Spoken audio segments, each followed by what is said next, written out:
Partnered by Time's Influence.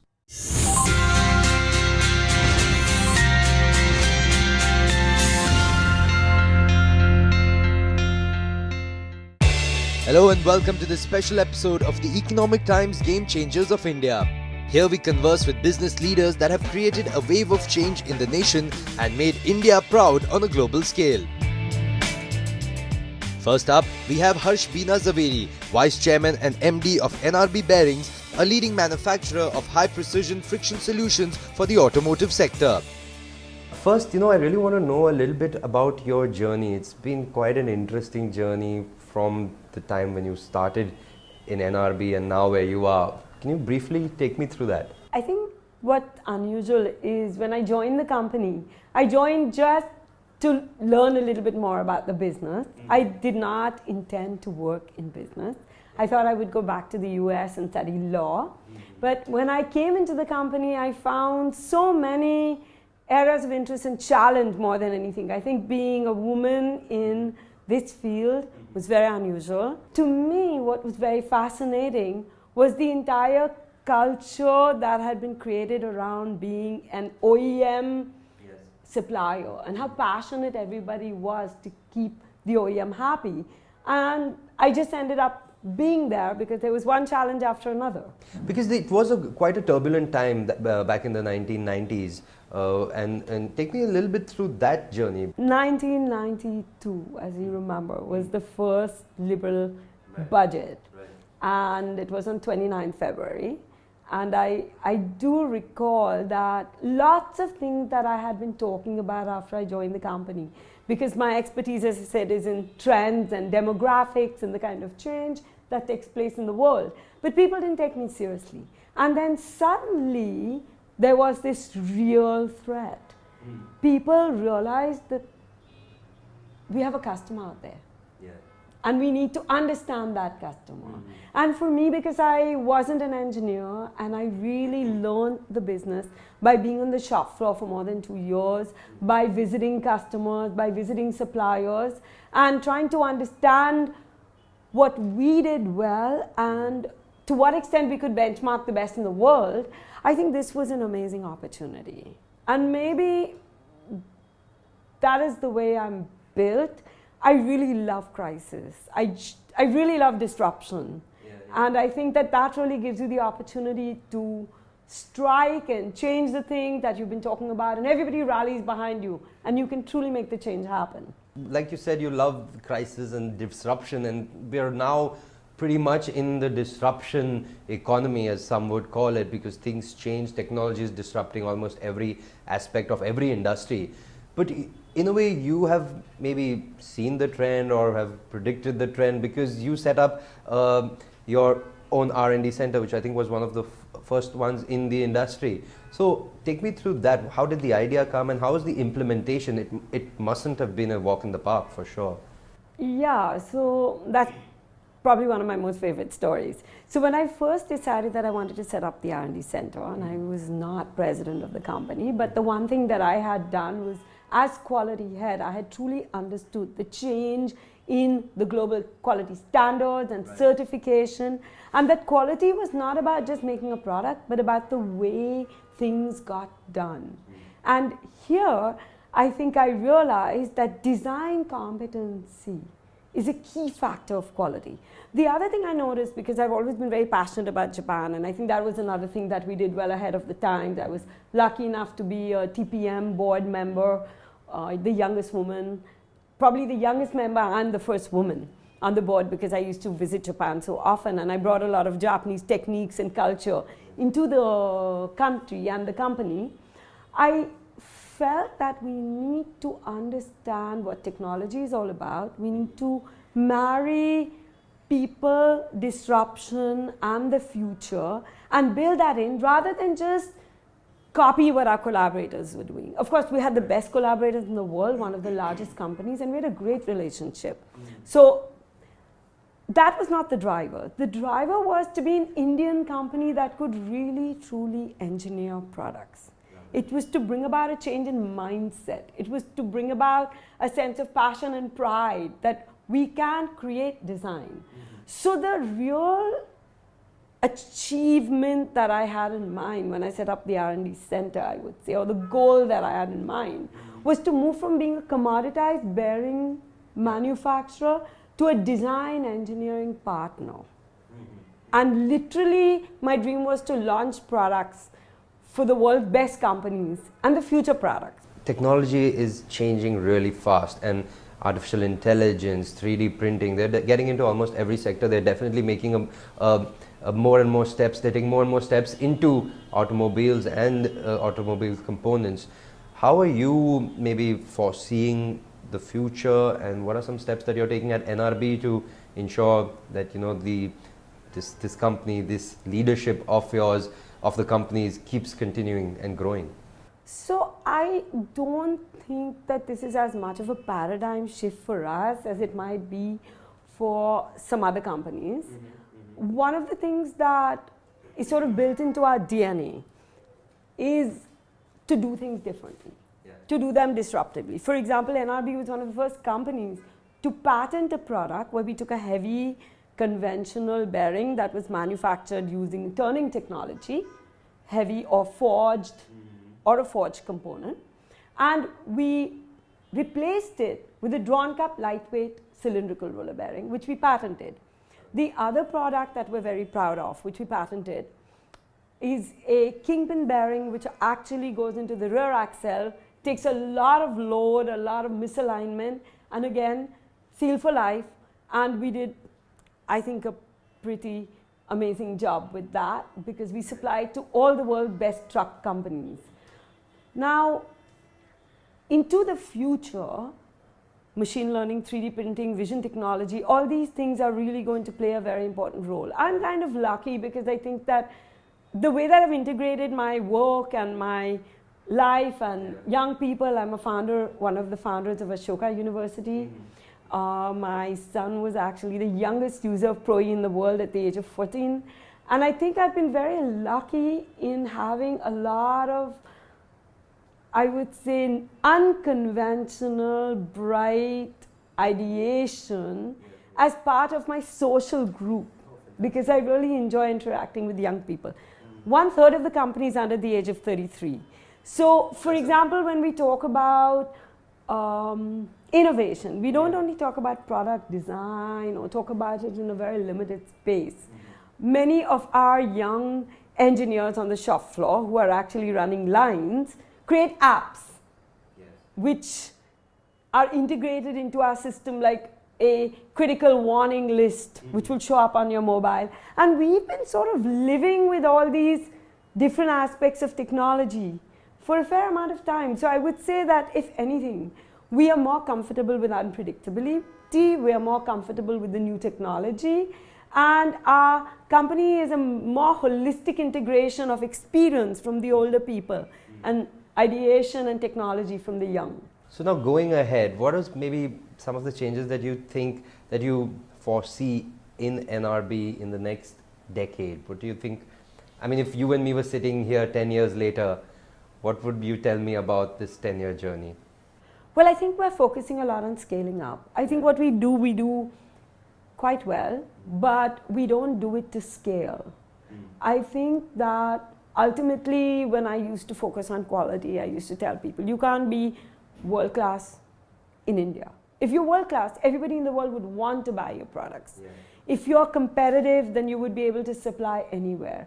I think that we would continue to want to bring value by focusing on products that are the most difficult to make. I think that we would want to be in e-mobility and in autonomous vehicles. We would want to be in aerospace. We would want to be breaking the barriers of friction solutions all over, but we also want to do it to scale. So definitely the company is going to have a global footprint. We are going to be present in the US, we're going to be present in Europe, we're already there in Thailand, serving ASEAN and China through our Thai entity. But most of all, I think it's the culture that we want to build, which is one of true partnership, customer centricity, and taking chances, taking risks, and developing products for the future. Lovely. Well, Mrs. Zaveri, it was a pleasure talking to you. Thank you so much, and all our best wishes for the way ahead at NRB. Thank you so much.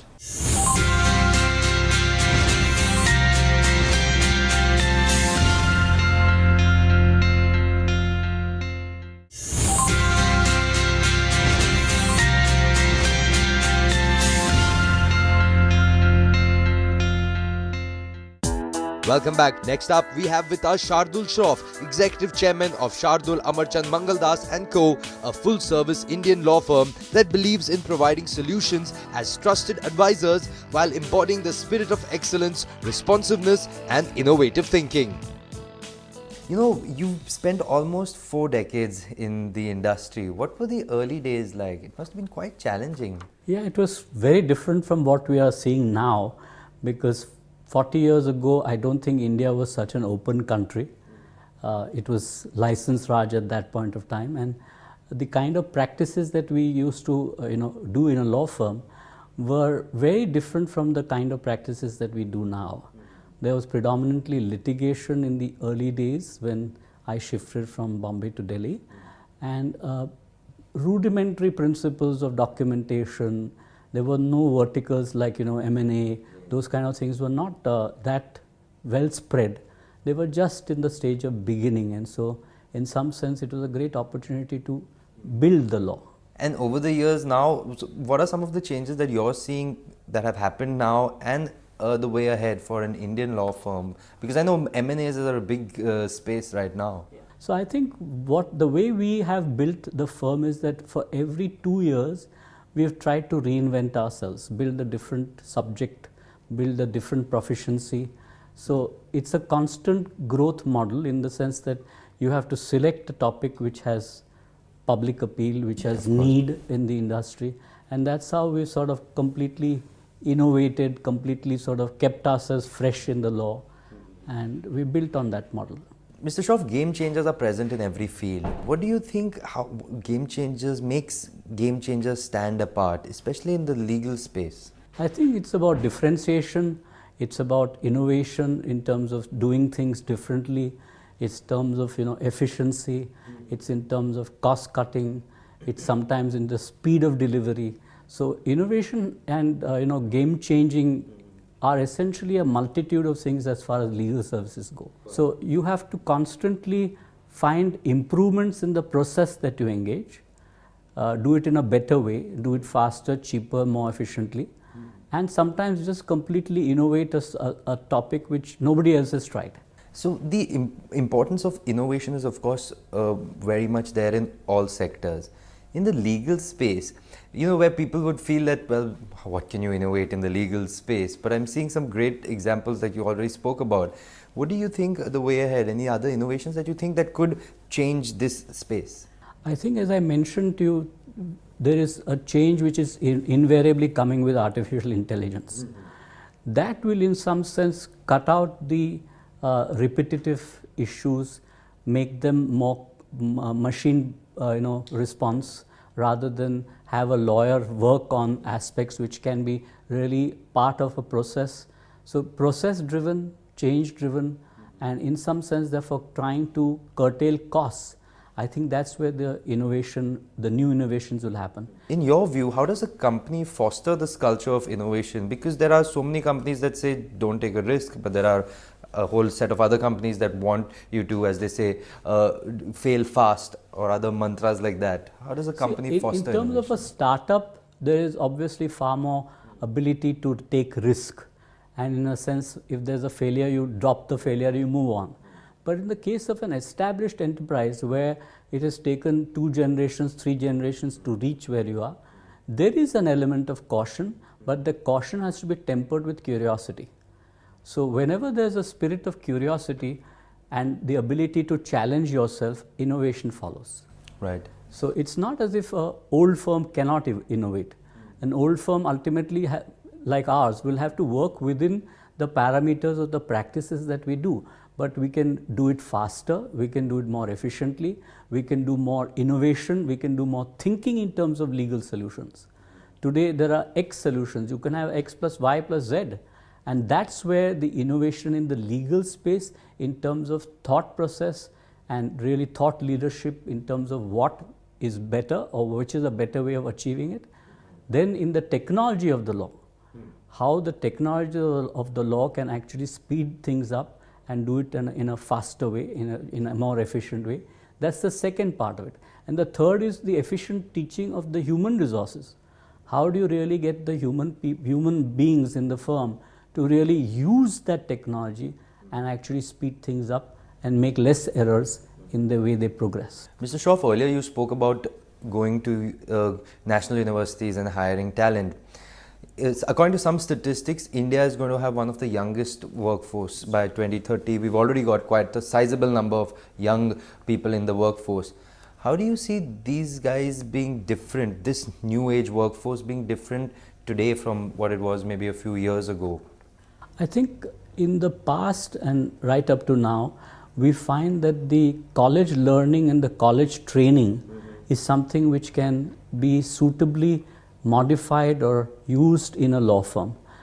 What I see coming out in the future is that there will be drastic change from the curricula which the universities have, and the law firms will be asymmetrical with what's being taught in colleges.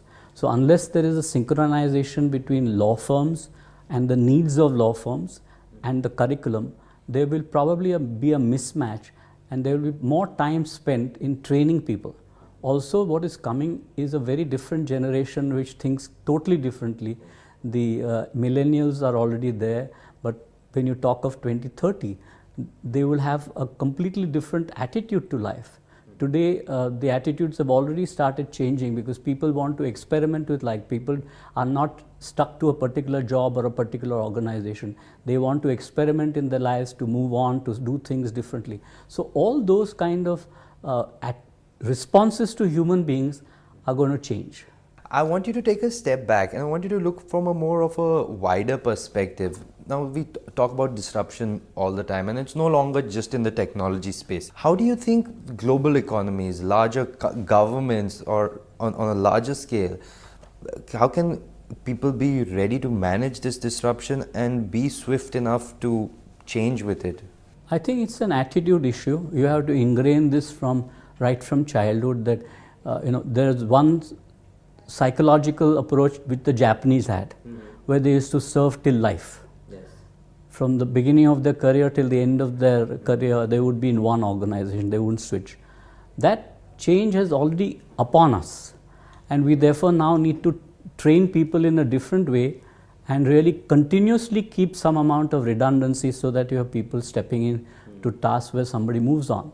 But the principle of innovation, the principle of disruption needs a different mindset, and that mindset will arise only out of challenging issues or challenging techniques.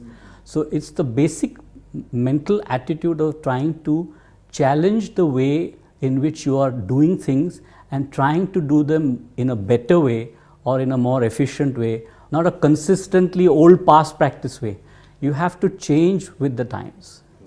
And I think that approach has to be mentally ingrained. So it's something which you can start from school, something which you can build in college, and then it will come into the practice. That's the way I look at it. Just wanted to know a little bit about your work-life balance. What are your thoughts on that? How do you manage the paper loads, the huge loads of paperwork that you manage here in office, but balance it out with having your personal life? See, in terms of the 40 years that I have spent in the profession, things have constantly changed in the way what I used to do and what I do now. There are far more people to assist me than I ever had in the younger times. So what happens now is that I basically do the policy work, or the kind of work where you need a senior's input, strategic inputs, or outthink somebody in terms of, yes, it could be done in this way, it could be done in this way. So there is a different approach as you grow senior in the profession. You tend to really see a wider dimension and actually address questions in a far more holistic way. I think that's the difference it has made over the time, because what I used to do clearly 10 years ago, I don't do now. And I'm more at the edge of actually deciding the strategy, deciding the way to implement, and then getting my teams to do it. Fantastic. Thank you so much, Mr. Shroff, for talking to us. Thank you. Thank you.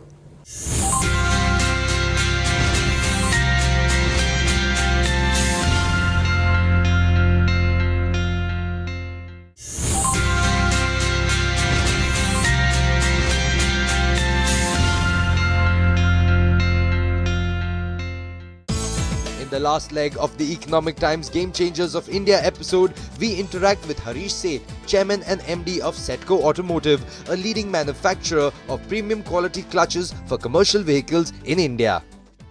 Tell me a little bit about your journey, about the journey of the company, because how it's come up from being a little bit of an ailing company to now being one of the leader in the sector. To be able to start from ailing, it's the middle of the company. So let me start a little earlier to you. We started this company around in 82, established with as a joint sector partner with Gujarat Industrial Investment Corporation. And part of the deal was that we have to set it up in the backward area. We had this particular place, so it was a kind of a old cow shed. So we started in a small way, a manufacturing unit, learning the ropes in India, basically. Spent about 5-6 years. The initial turnover was about 3 lakhs per year, which was nothing to write home about. And in 1981, decided to set up this unit in Panchmahals with the Gujarat government. There were few things that we did wrong when establishing the unit. One of the questions is why we undercapitalized. We declared a shutdown and we were closed for about 6 months. So whatever customers that were created, we lost them. Because 6 months is a long time. Some of the suppliers also we had to redevelop. So when we restarted a factory in 1991, by the time our net worth had 50% of the net worth was washed out. So we were declared as a sick unit and we became part of the BIF. 95, India faced its worst automotive crisis. And the recession then lasted for about 4 to 5 years. To the extent that existing orders were also cancelled by the OE. And we thought how to run the factory now. Mind you, during those days also, we didn't lay off anybody. We said we'll have the guys on our payroll, we'll find alternative business. And for a few months, they did our gardening business. The entire factory garden, the 50-50 has been done by the workers of the factory because we kept them employed. We started looking into the export market and started exporting components to USA, to UK, to some of the clutch manufacturers. And I would call that a starting of the turnaround of the company. Lovely. So the mobility space is currently a lot in the limelight when I'm talking about e-mobility. So we're talking about electric cars. Now obviously this has not reached commercial vehicles yet in India. Do you see that happening in India, maybe not soon, but eventually in the way ahead? You see, what's happening is in electric mobility also, international market. First areas that will happen will be two-wheelers and the cars. But as far as the commercial vehicle, the trucks are concerned, which accounts for almost 90% of the production in India and internationally also. It's not expected to have, because the batteries are so heavy. In a truck, if a truck is carrying 30 tons and the weight of the battery is 15 tons, what is it going to carry? Of course.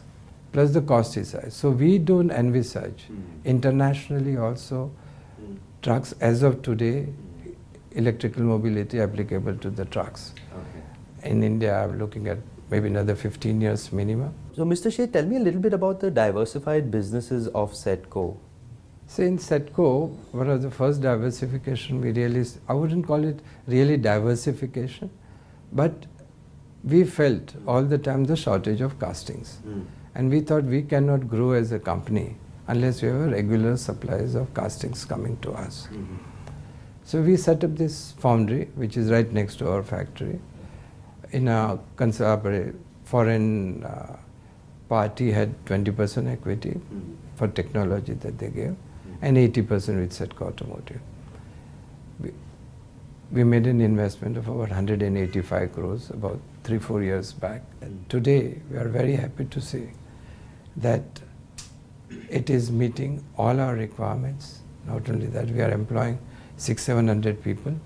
It's a fully machined casting, and in India, across the board, or rather say not India but internationally, there's a tremendous shortage of castings. So we see going forward a very big upside coming for a stand on its own feet, not just supplying to Satco Auto, but to others also. And it's already started. They've started supplies to companies such as Tata, Leyland, Daimler, etc.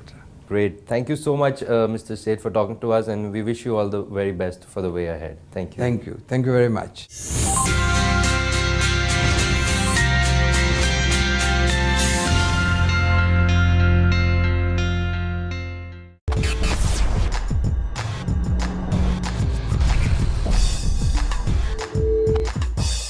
Partnered by Times Influence.